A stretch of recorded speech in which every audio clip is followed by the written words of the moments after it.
దేశ వ్యవస్థల్లో ప్రధానంగా ఒక రాజకీయ వ్యవస్థ కానీ లేదంటే ఒక న్యాయ వ్యవస్థ కానీ ప్రధానంగా పార్లమెంట్ వ్యవస్థ ఇప్పుడు ఒక కొత్త సమస్య ఒక కొత్త ప్రశ్న అయితే ఉత్పన్నమవుతుంది. అది కూడా సుప్రీంకోర్టు చేసిన వ్యాఖ్యల మీద ఉపరాష్ట్రపతి చేసిన వ్యాఖ్యలు ఏవైతే ఉన్నాయో పార్లమెంట్ వ్యవస్థ వర్సెస్ న్యాయ వ్యవస్థ అన్నట్టుగా మారిందా, లేదంటే ఇద్దరికీ ఈ అంశం ఒక పరీక్ష కాబోతుందా?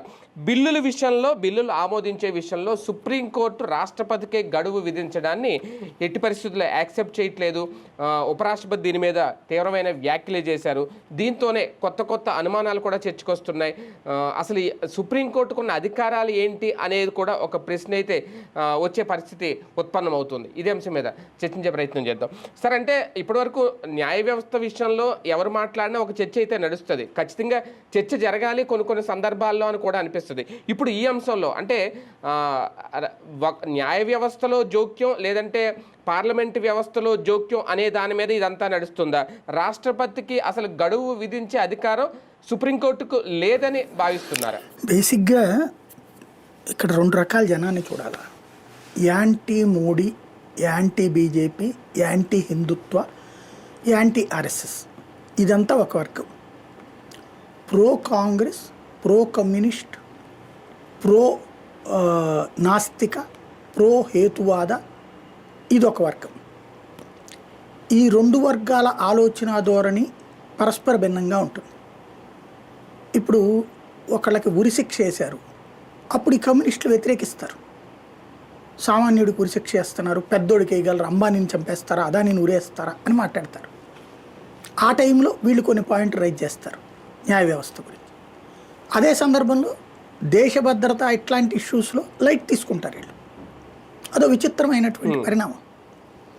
నిజంగా తటస్థులైనటువంటి చదువుకున్న వాళ్ళు చర్చ చేయాల్సినటువంటి అంశం ఇవాళ నియంతృత్వ అధికారం, ప్రజాస్వామ్య బాధ్యత, అధికారం బాధ్యత. రాజ్యాంగం అధికారాలు ఇవ్వాల, బాధ్యతలు ఇచ్చింది. మనం చేసేటటువంటిది సేవకులు, ప్రజాస్వామ్యంలో పాలకులు అనేటటువంటి వాళ్ళు. అలాగే ప్రభుత్వ ఉద్యోగులు ఎవరు? సర్వీస్ చేసేవాళ్ళు, అంటే ప్రజలకి సేవ చేసేవాళ్ళు. న్యాయ సేవా సాధికార సంస్థ అంటే ఏంటి? న్యాయం సేవ ద్వారా మీకు అందిస్తున్నామని నెగ చెప్తుంది. జ్యుడిషియల్ సర్వీసెస్ అన్నారు కానీ జ్యుడిషియల్ పవర్స్ అనలేదుగా. జ్యుడిషియల్ సర్వీసెస్ అంటే న్యాయ సేవ. సేవలో అధికారం ఎందుకు వస్తుంది? ఇప్పుడు నేను నలుగురికి నీళ్లు పోసా, మంచినీళ్ళు, ఇది నా సేవ. అన్నదానం చేశా, ఇది నా సేవ. నేను అన్నం పెట్టోడంతా నా మనిషే, నా ఇష్టం వచ్చినట్టు తినాల్సిందే, నా బానిసలు. నేను మంచినీళ్ళు పోసిన వాళ్ళందరూ నా నీళ్లు తాగారు కాబట్టి నా మాట తినాలంటే ఎట్లాగా? అలాగే నాకు పవర్స్ ఇవ్వాలి వీళ్ళంతా కలిసి అంటే ఎట్లాగా?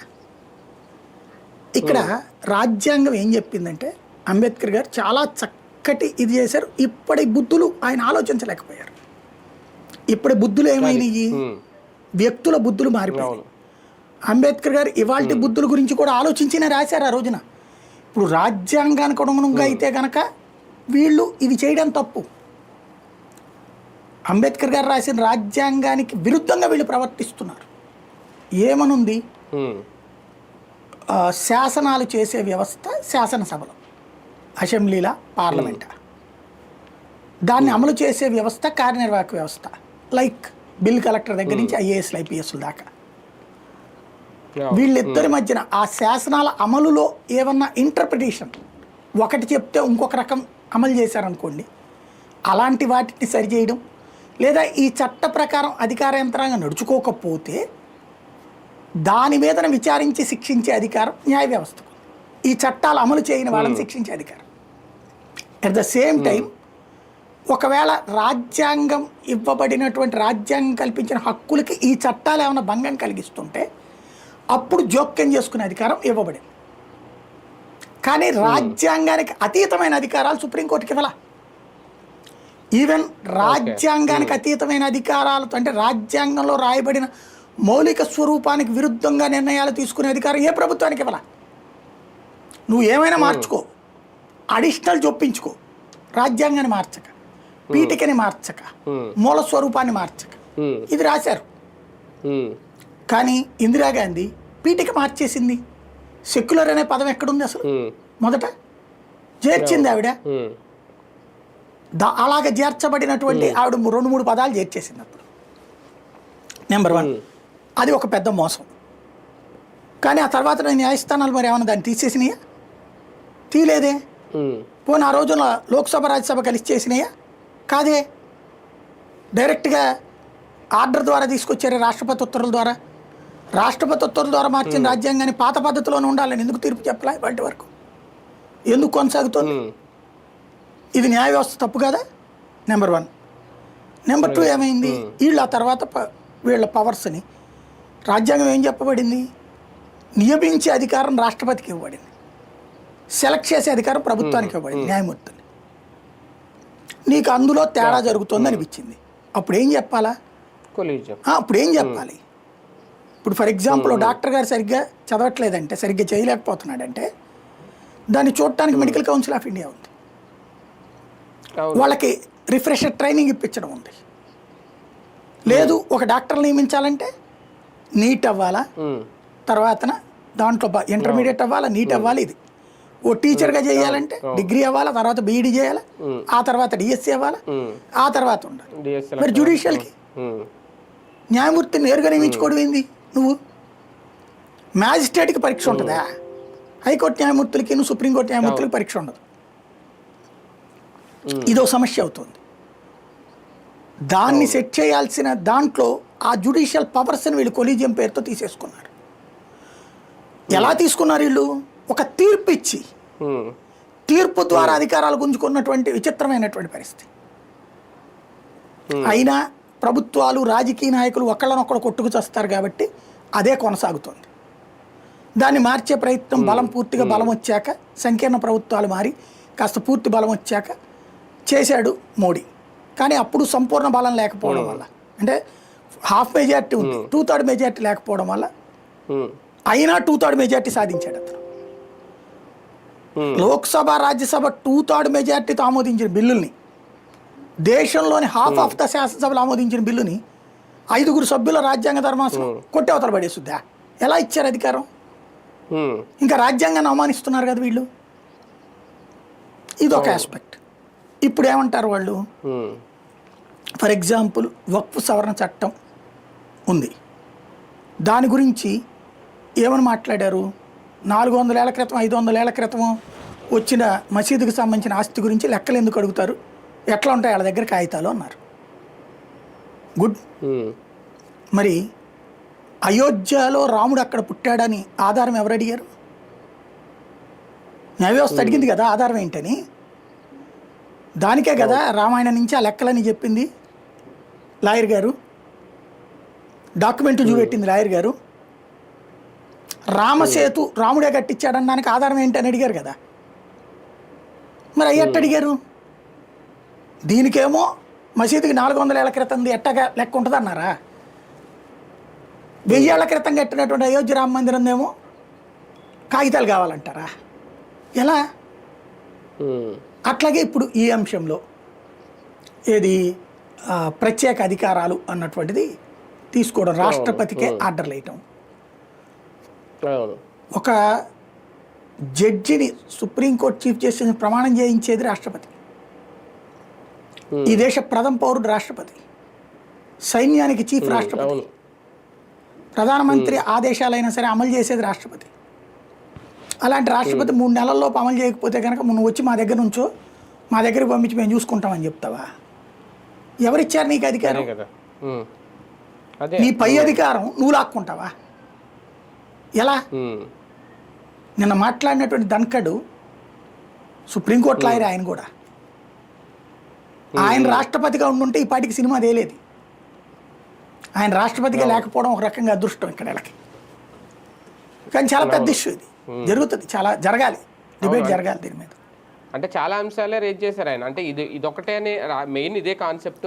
కాకపోతే రూల్ ఆఫ్ లా గురించి కూడా మాట్లాడడమే ఇప్పుడు రేపొద్దున భవిష్యత్తులో అది కూడా ఒక చర్చ అవుద్దా అంటే న్యాయమూర్తులకి ఎందుకు అతీతంగా చూస్తున్నారు ఇప్పుడు ఒక న్యాయమూర్తి మీద నేరుగా ఎఫ్ఐఆర్ నమోదు చేయలేకపోతున్న పరిస్థితి ఆయన చెప్పిన దాని ప్రకారం రాష్ట్రపతికి మాత్రమే ఉంటది ప్రాసిక్యూషన్ కానీ వీళ్ళకి కూడా ఇది ఎలా సాధ్యం చేశారు అనేది కూడా ఆయన అంటే భవిష్యత్తులో చాలా మార్పులు రావాలి అంటే న్యాయమూర్తులు మరి వాళ్ళు ఏం చేస్తారు వాళ్ళకున్న విశేష అధికారులు వాడేస్తున్నారు తీర్పుల ద్వారా ఇప్పుడు ఏదో మరి తాజాగా నరేంద్ర మోడీ అమిత్ షా తర్వాత రాజ్నాథ్ సింగ్ వీళ్ళందరూ మీటింగ్ అవ్వడం వెళ్ళి మరొక పక్కన రాష్ట్రపతిని కలవడం సంథింగ్ ఏదో దీని గురించి అన్న చర్చ నడుస్తుంది మరి చూడాలి ఏం జరుగుతుంది అంటే ప్రభుత్వాన్ని ఎలా నడపాలి ప్రభుత్వం ఏం చేయాలి ఏ బిల్లులు ఎలా చేయాలి అనేది కూడా న్యాయ వ్యవస్థ చెప్పడం ప్రభుత్వం రేపు పొద్దున వీళ్ళు అంగీకరించారు.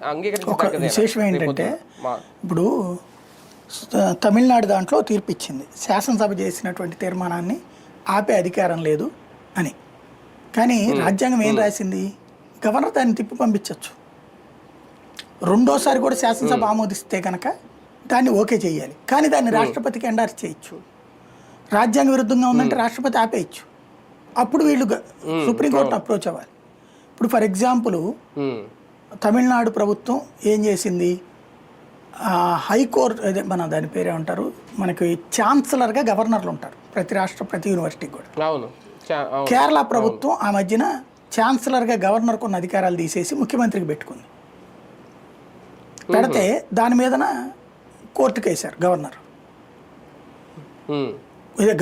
గవర్నర్ కొట్టేశారు అది కొట్టేస్తే ఆ తీర్మానాన్ని ఆమోదించలేదు గవర్నర్ వీళ్ళు కేరళ గవర్నమెంట్ కోర్టుకి కోర్టు సీరియస్ అయింది అప్పుడు హైకోర్టు ఏమయ్యా మీరు అధికారాలు తీసుకోవడం ఏంటి ఇమ్మీడియట్గా ముందు వీళ్ళలో మార్చేశారు అక్కడ ఛాన్సలర్లకు ఇచ్చేశారు అక్కడ సీఎంగా పెట్టేసుకున్నారు chancellor even university vice chancellor నియామకం కూడా వాళ్ళే చేసేశారు అదంతా రద్దు చేస్తూ నిర్ణయం తీసుకుని అసలు నీకు సంబంధం లేదు పొమ్మన మంది ఇక్కడ అదే తీర్మానం తమిళనాడు ఆమోదించింది దాన్నే గవర్నర్ రిజెక్ట్ చేసింది రాష్ట్రపతి దగ్గరికి పంపించింది అది ఆటోమేటిక్ ఆమోదం గెజిట్ అన్నాడు ఈయన ఎలా ఒక రాష్ట్ర హైకోర్టులో ఒక రకంగా ఇంకో రాష్ట్ర హైకోర్టులో ఇంకో రకంగా ఇవన్నీ చర్చకు వచ్చేటటువంటి అంశాలే కానీ ఒకటి సార్ అంటే ఈ అంశంతో న్యాయ వ్యవస్థకేనే అలాగే పార్లమెంట్ వ్యవస్థకే మధ్య ఒక క్లాసెస్ జరగాలి ఇప్పుడు ఏంటంటే దేనికైనా సరే స్పర్ధయా వర్ధతే విద్య అంటారు ఇలాంటి ఒక సంఘర్షణ వాతావరణాన్ని తెచ్చారు కాబట్టి ఇప్పుడు ఈ సంఘర్షణ వాతావరణంలో ఎవరి పవర్ ఏంటో ప్రజాస్వామ్యంలో ప్రజలు కూడా చూస్తారు అంటే జస్టిస్ యశ్వంత్ వర్మ ఇంట్లో జరిగిన దాని గురించి కూడా ఆయన మాట్లాడారు అంటే అసలు న్యాయ వ్యవస్థలో ఏం జరుగుతుంది ఏం చేస్తున్నారు ఎలాంటి నిర్ణయాలు తీసుకుంటారని అంత క్షుణ్ణంగా పరిశీలిస్తుంది ప్రభుత్వం చాలా స్పష్టంగా కొంతమంది న్యాయమూర్తులే మిగతా న్యాయమూర్తుల మీద జడ్జిమెంట్లు ఇచ్చింది ఉంది ఒక హైకోర్టు న్యాయమూర్తి సుప్రీంకోర్టు జడ్జీల మీద జడ్జీలందరి మీద ఎస్సీ ఎస్టీ కేసు కింద శిక్ష వేశాడు 5 ఏళ్ళు అలా వేసిన జడ్జిని తీసుకెళ్లి జైల్లో పెట్టారు అతను జడ్జే కదా మరి ఇది తప్పైతే ఆ జడ్జి గారు ఇచ్చిన తీర్పులన్నీ తప్పేగా అతను పిచ్చోడని చెప్పి పిచ్చి ఆసుపత్రిలో చేర్పించారు